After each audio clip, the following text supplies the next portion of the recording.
have enough. Like it's gonna be, and you already know our generation. Like, skies, let it resound loud as the rolling sea. Sing a song full of the faith that the dark past has taught us. Sing a song full of the hope that the present has brought us. Facing the rising sun of a new day begun. Let us march on till victory is won.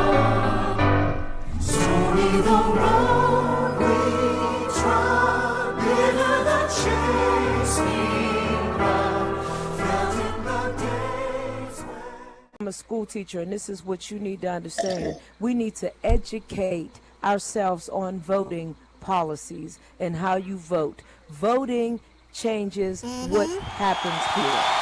What you're saying, you can go down and march all day long in front of the courthouse. You can go and say power to the people all day long if that's what you want. But at the end of the day, you need to realize that voting for the President of the United States will not help you in the cities that you live in. If you want to make a change, you better start voting for your sheriff. You better start voting for your judges. You better start voting for your congressmen. You better start voting for your senators. You better start voting for anybody that has a decision on what happens inside of your world, not the President of the United States, in your city. So if you want to make a change, you need to educate yourself on policy and do it. You want to march to get the rights changed on how you're processed as a criminal. You want change? Make a change in putting that person in office so that they know you are accountable for what you do. You may get in this year because you lied, but you're not going to make it in the next year. So, ladies and gentlemen that are standing right here,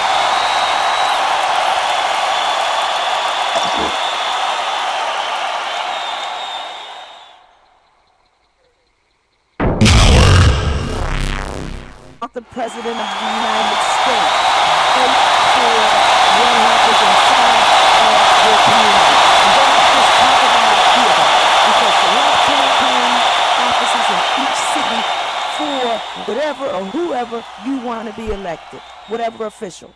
May it be your treasurer, your controller, all of those. And don't just vote straight Democrat, because every Democrat ain't right. You vote and you follow the policies. The elections take a minute. So you take the time to look at each candidate and see what they ran for. Everybody wants to talk about Hillary Clinton, but nobody looked at Bernie. And Bernie was on the civil rights line, walking and talking and dying just like everybody else was. So understand that. Understand who you are voting for. Democrat don't make it right, and Republican don't make it wrong. What makes it right is the person that's going to work for you inside your city. And if they're not going to do that, then guess what? You get rid of them. You make sure that they don't have that job. The biggest power that you have, no matter if from guns to weapons to whatever, the main power that you have that controls everything and that ends everything is the power inside your mind. You control everything that happens inside your mind, and you can also make a change. And making the change doesn't mean voicing it when it's bad. Making a change is doing it when it ain't bad. Making a change is going down and mentoring a young man that you see in the street that ain't right. Start with your own. Bring your own up. I see too many kids that get lost in the system, and things happen because they don't have a brother or a sister to look up to. Instead, their mama all messed up, their daddy all messed up, and everybody's messed up, and it's a cycle. Break the cycle. If you want to make a difference, break the cycle, make it better, make it change, educate yourself, and use the most powerful muscle that you have on this earth is your brain. And therefore, if anything else that you have, get on your knees and pray to your Father and ask Him to give you the strength, because that's the thing that separates us from now to the civil rights, as we had God. And you better get God, you better get mine, and you better get educated.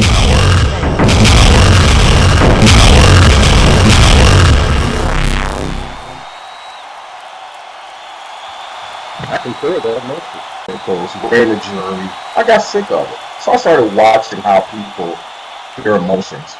And everyone that I see that's driving, the white man always keep their head straight. The white woman always keep their head straight when officers go by.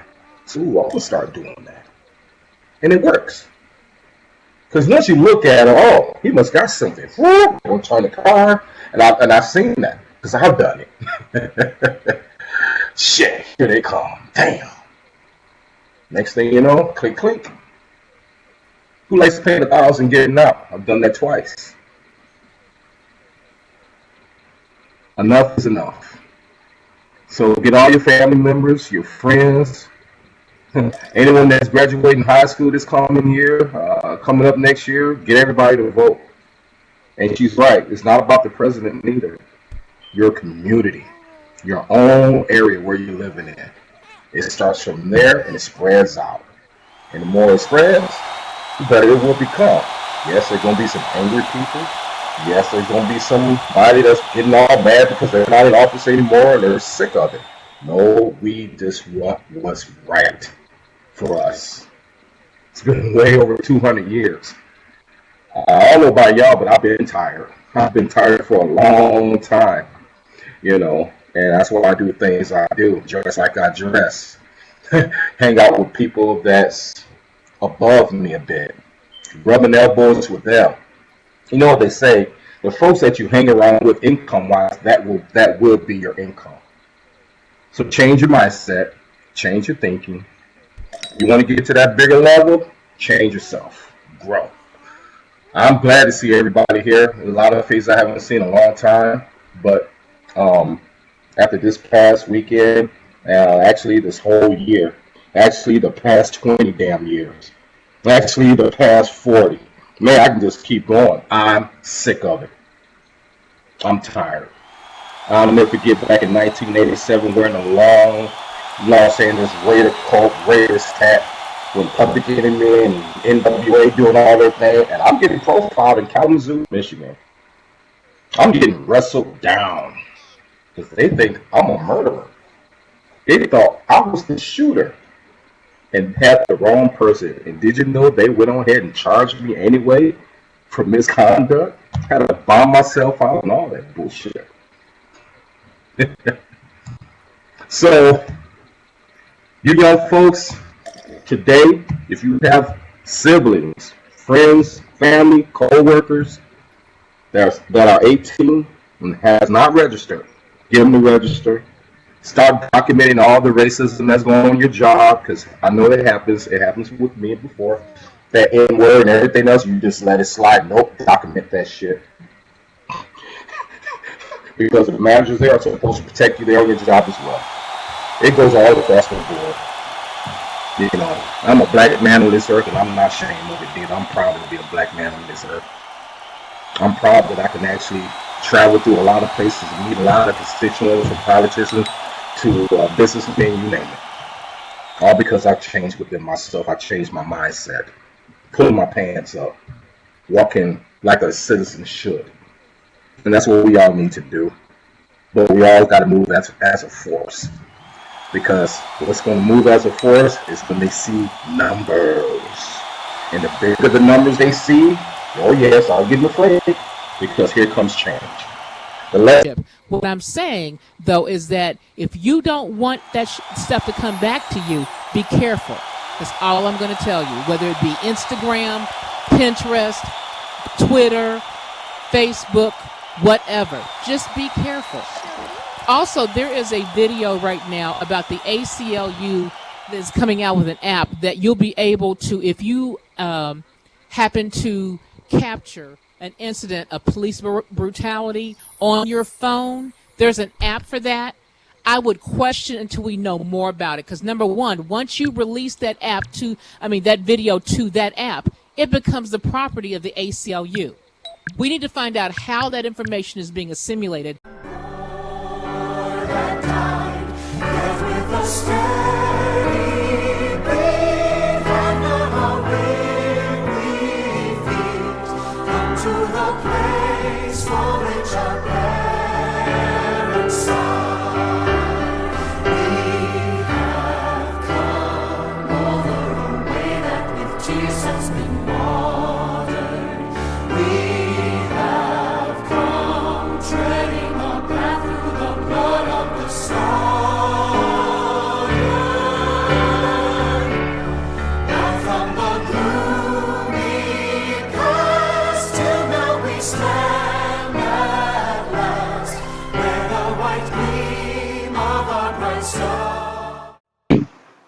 Because where I'm from, we all basically look alike, or look the same if you want to say so, but we all have different race, but we have one country.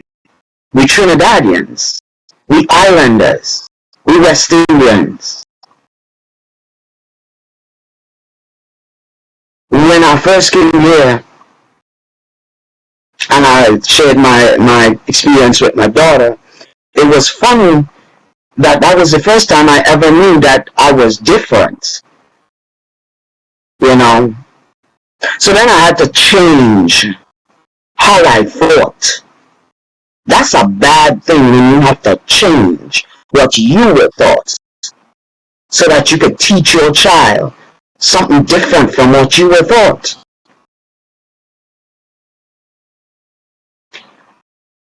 My child is light skinned, biracial, multiracial, whatever you want to call her. It looks just like me.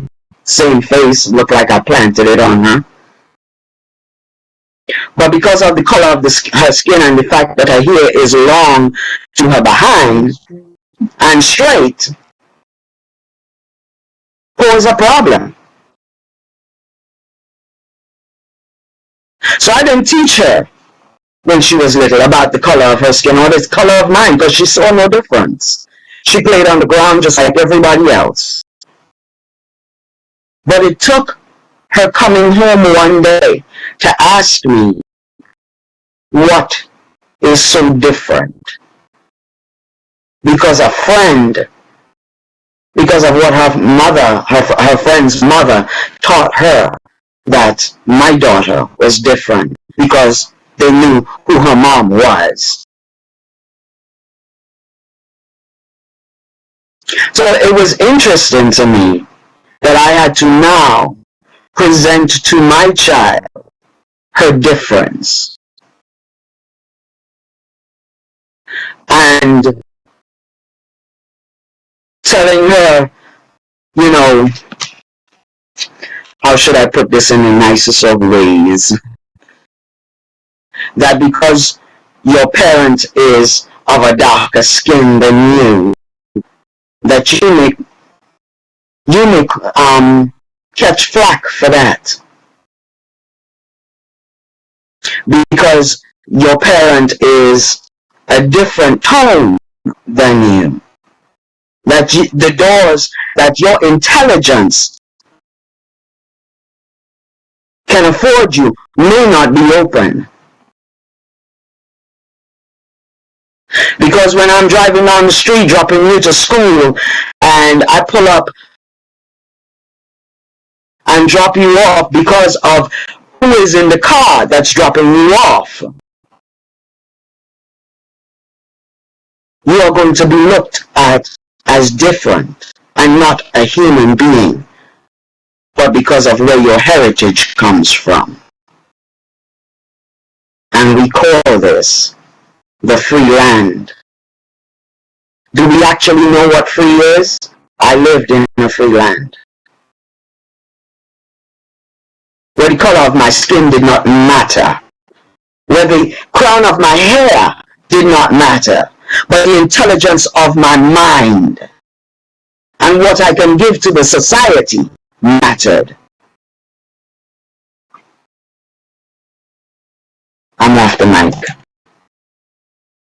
You don't want to be accused of taking anything, and if you take something, beat your ass. Because they knew that it was a possibility that if you got caught by a police officer or anybody else, it was going to be worse than what your mama was going to give you, in a sense, you know. So it started from a kid. So I tell my son the same thing. Now the same thing goes for now with all of this stuff that's going on, because of course now with how, you know, people are getting killed left and right, you know, kids are dying in the streets, you know, young dudes.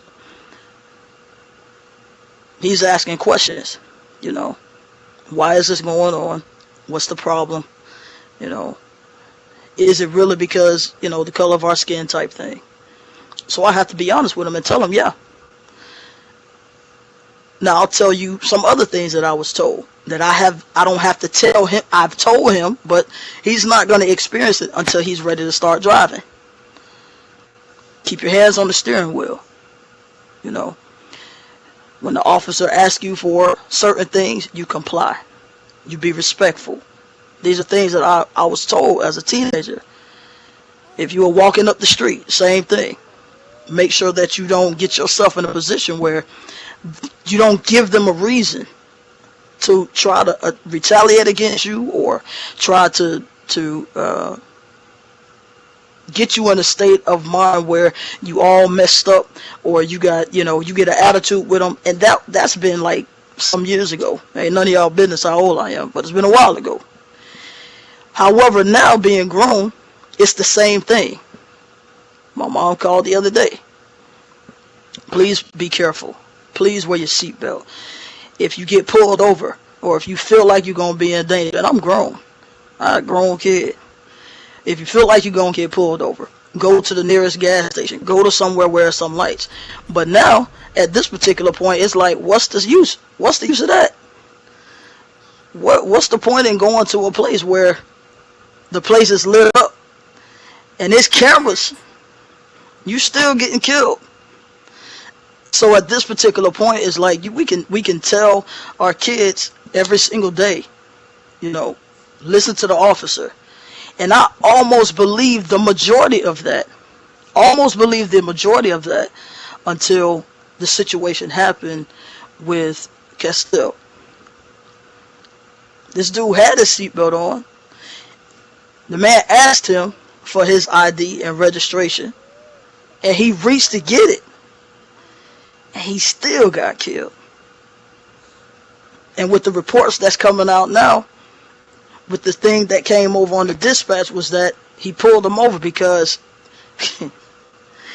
he had a big nose. And because they were looking for somebody that fit his description with a big nose. How many black folk in this room right now got a big ass nose? You have big, broad noses or thick lips, male and female. Those are our features. So now you mean to tell me that my nose is going to get me killed? So now I got to tell my kid the same big, black ass nose I got that I gave him, he could possibly get killed for. So forget the whole keep your hand on the steering wheel. Don't make sudden moves with your hands. We've had too many dudes who've had cell phones in their hand that they claim were mistaken for phones. Really?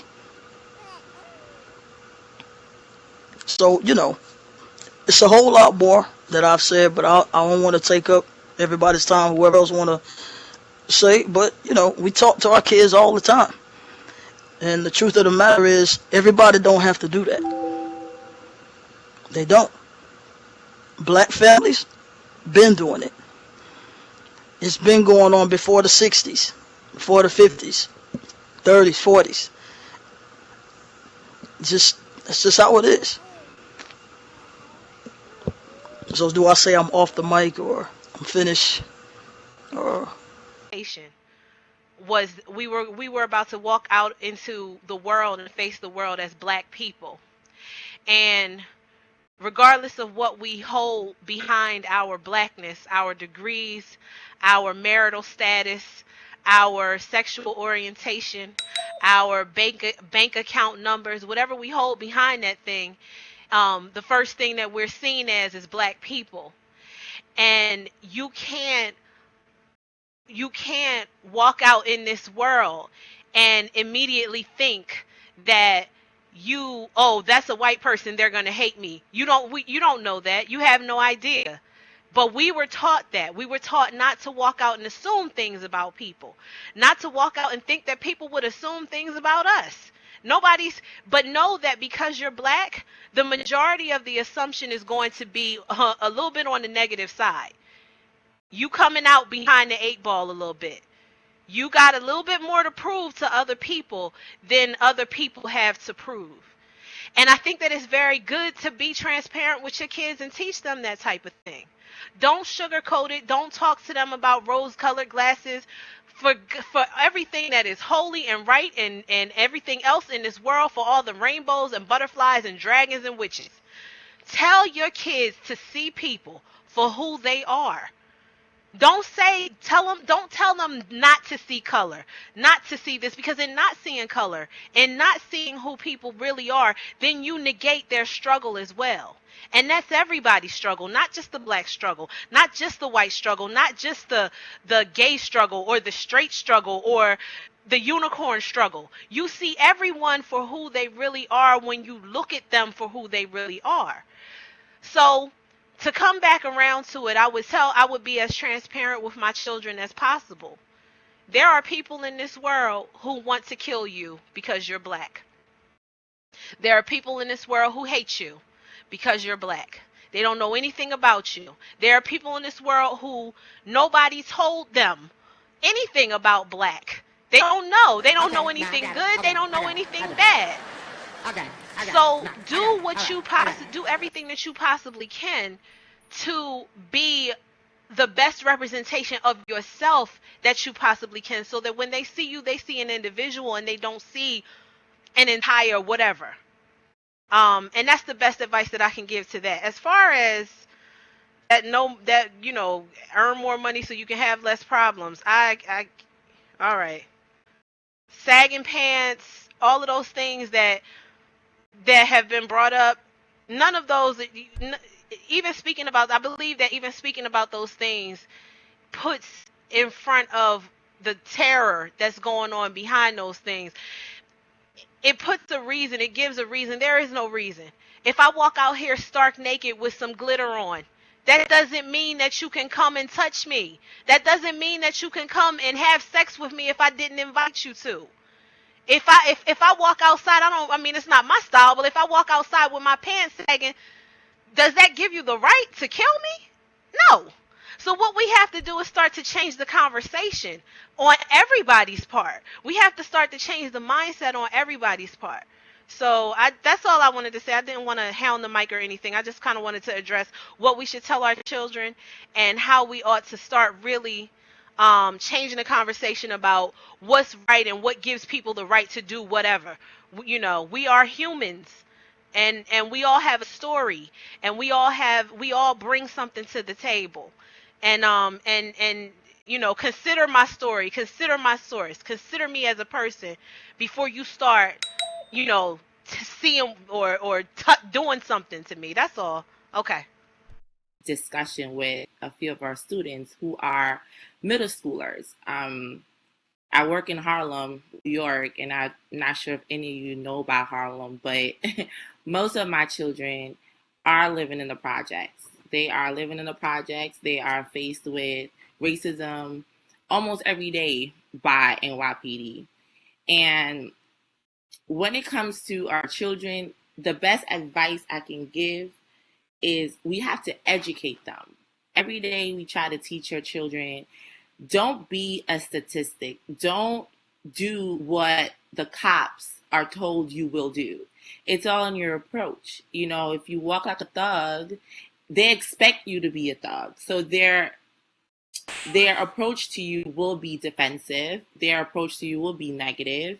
If you approach them with warmth. If you approach them, hey, hello, how you doing? They will tell you, hey, hello, how you doing? It goes kind of both ways. I have faced racism in my lifetime here in New York. They look at me not because I'm an educator, but because I'm black. But I wasn't disrespectful to him when he called me you people. I should give you a ticket because you people like your cars tinted. And I said, okay, officer, I'll see you in court. And I won my case.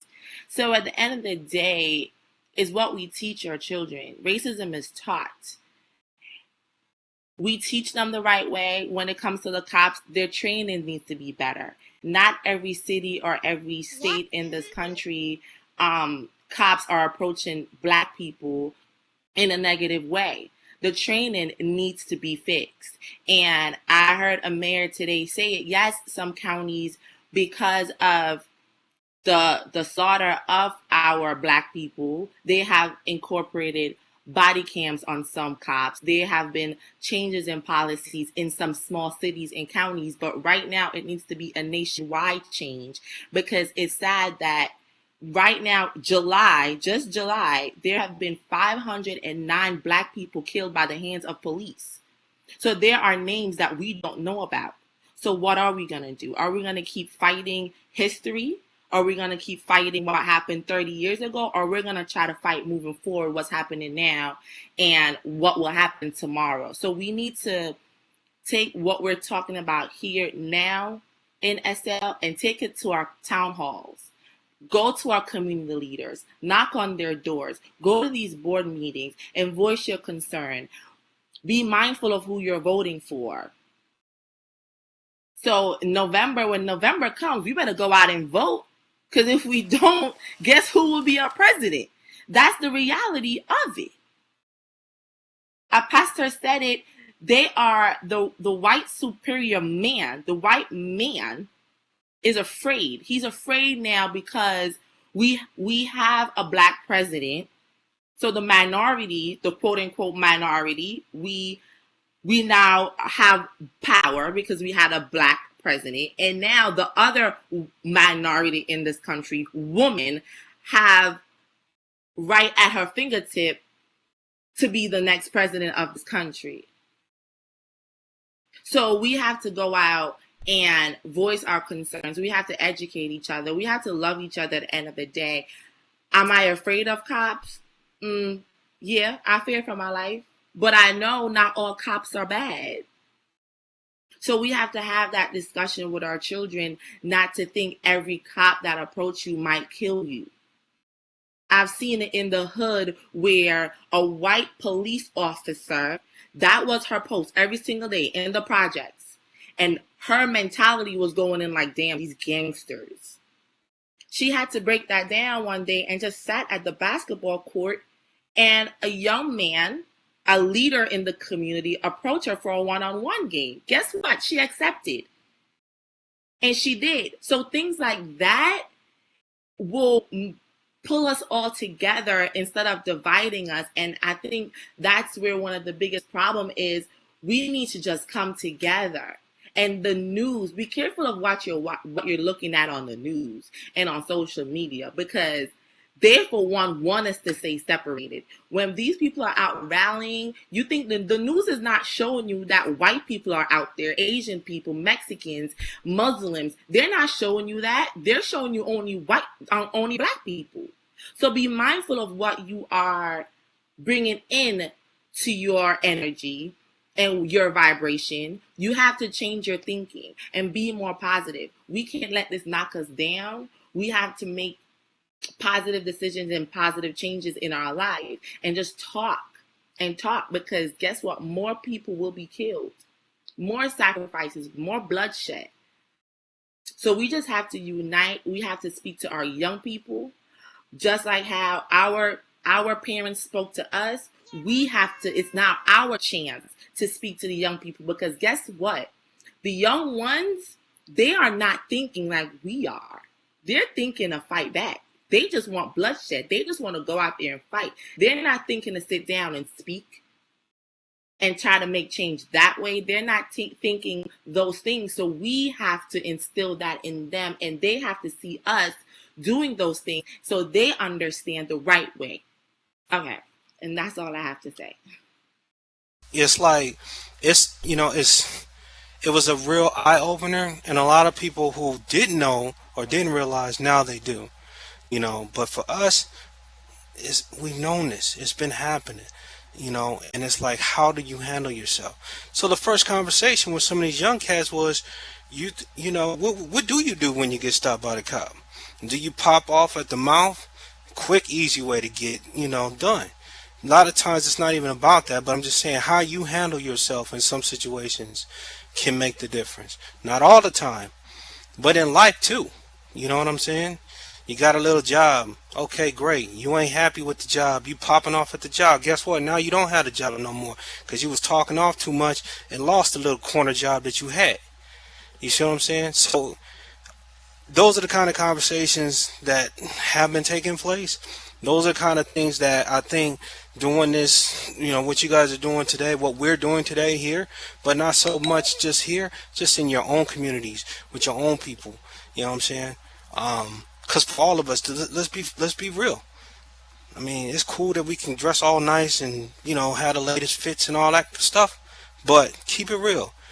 A lot of us was only one decision away from something, from being in a different position that we are right now. I know for sure I was. That's why I go back to my peoples and be like, yo, I appreciate you didn't let me go do that, or you didn't let me go make that run for you when I knew I needed some money for this, this, and this. Because if I had, who telling, I would be even here with you today talking to you. You know what I'm saying? So, just saying, that's all I had to say. I'm off the mic. If you blind them to what's really going on, they're not going to know how to handle a situation when they get dragged into it, whether it's by their friends, whether it's by people that they should be allowed to trust, like the police or, a family member. They need to know how to handle a situation. Okay? And what I had said on stream previously was, it does not matter if you are a good person. It does not matter if you never had a record, if you have never been in trouble with the law. It doesn't matter if you are a drug dealer or have gotten your ass beat multiple times by the damn police or by gang members or by anything else. Okay? You could be the greatest person in the world that's never done anything wrong, and because of the color of your skin, they are going to shoot you the minute you walk out your door. That is the reality of today. So I feel that it is better that children, and this is coming from a woman, number one, who is not black. Okay? I am mixed race, and I pass for a white girl, save for the fact that I do have a big nose. Okay? What? But let me... I don't believe oh, that. yeah. Nope. Rod, Nope. shut up. Shut up. You gonna have to show me your nose. 'Cause I don't believe that bullshit. Nah. I'm gonna need you to have several seats, Toby. I'm gonna need you to Okay, have I'm several sorry. motherfucking seats right now. I'm just saying. You Okay. call me Toby? You see? You I see what I'm said talking about? home. Oh, Seats. what? Okay, let me mic off. Okay. See, this is how you start trouble right there. You see? This was just so heavy on me, and Friday morning was it? I hit my sister-in-law, Isis's box, like, I gotta get this out. I have to do this. So I just want to thank her so much for helping me put this together, and Renee for being so, supportive and allowing us to use his venue as well. Thank you, thank you, thank you. I can't say it enough for all of you guys coming out and being a part of this, because it is so important for us to be a part of the conversation and a part of the movement. I hope I said your name right. Thank you so much for sharing that letter, because it just gave me life. That was really, really awesome. And everyone who shared, everyone who spoke, everyone who had an opinion, everyone who was just willing to open their hearts at this event. I'm just really, really grateful for you guys. You guys made this happen. And, as I said before at the beginning of the event when we first gathered, I don't want this to stop here. It can't stop here. There's several links and resources that I have access to that I'll be posting on Facebook and passing along to you guys. Let me just post this in local real quick. If you guys can just, go ahead and stay tuned to the AGAPE Pride Facebook page. I'm going to post a whole bunch of resources and links there, because I think it is so important that we get involved in our communities. As it's been said throughout the day, vote. Get out and vote. Get to know your community. Get to know who your representatives are, get to know what their policies are, and if it doesn't match with what is going to benefit you and your family and your community, get rid of them and vote in someone who will. There's so much I want to say, and I don't want to take up, even more of your time, you guys, but I'm just really, really grateful that you guys are here. I'm grateful for your willingness. I'm grateful for the fact that I know you guys are about to go out and really make a difference out there. As I said earlier, we have, again, a bigger platform and a bigger voice than those that came before us did. And if in the 50s and 60s they were able to make the strides that they made on our behalf, there's nothing that we can't today do, because they did it in the midst of being beaten and hosed down and openly discriminated against. Right now, the things that are going on in our communities are open for us to see because of the internet and cameras and things being recorded. But these were things that were daily aspects of people's lives, of those that came before us, of their lives. Just waking up in the morning being Black and stepping out of your house was an issue, as it still is today, but for them it was even more prominent. So if we have the resources that we now have, the education that we now have, the doors that have been open to us, or the doors that we had to break down, open to us now, there's nothing that should be stopping us from actually being a voice. Someone earlier said that this generation has dropped the torch. Unfortunately, it's true. And it's time that we pick it back up, because our people need to stop dying. Our sons and daughters need to stop being shot in the street. And this goes so much further than a Black and white issue, which is why the question about what you teach your kids about racism and colorism was posed. It goes so much deeper than that.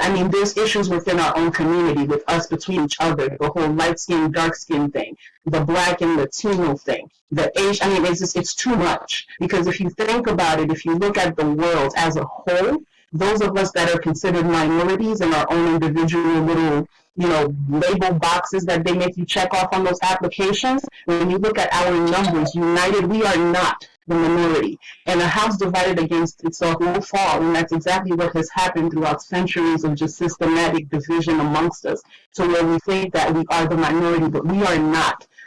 Get out there into your neighborhoods. Don't just talk to other Black people. This is not just our struggle, it's everybody's struggle. We happen to be the ones on the front lines getting shot down first, but it is not just our struggle. The more people we get involved in this, the better.